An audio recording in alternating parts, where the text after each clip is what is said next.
a product that is biodegradable and something that can be tossed into your vegetable garden and you can eat from that land. I mean, that would be my ideal, is to create a shoe that is 100% biodegradable.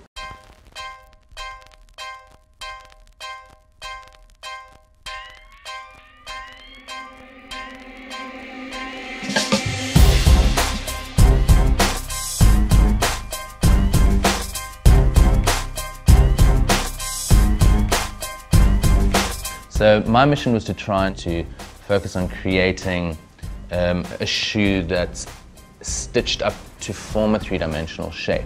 I see a design as problem solving and looking at what the functions that the shoe has to perform, and then working very closely with the ergonomics of the foot, the movement of the foot, where your toe bone lies, where the toes lie, and just trying to ensure that the end result is comfortable and looks good.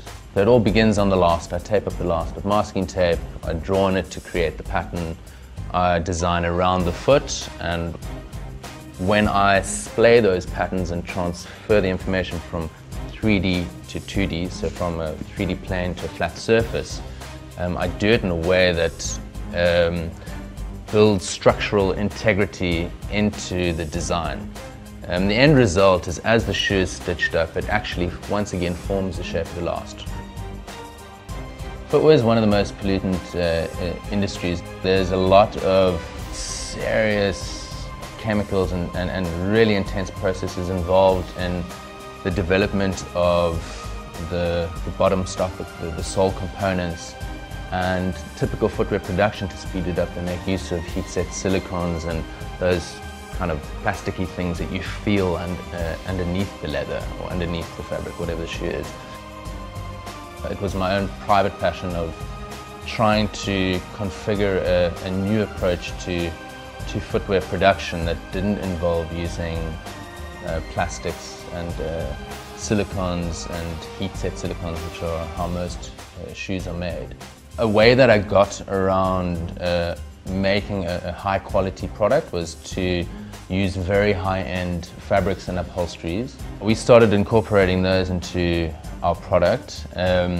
Because we were getting such small pieces, we were making one of a kind, and we were, conceptualizing each pair from start to finish. Most footwear brands are conceptualizing 3 or 4 colorways per season, and we were doing runs of 20 to 30 different pairs per week. My leather is all what's known as veg tan leather. So the processes involved in creating that leather are natural and sustainable. They use vegetable tannins from wattle bark, rather than chromium and formaldehyde and heavy metals, which are terrible for the water supply and also neurotoxic.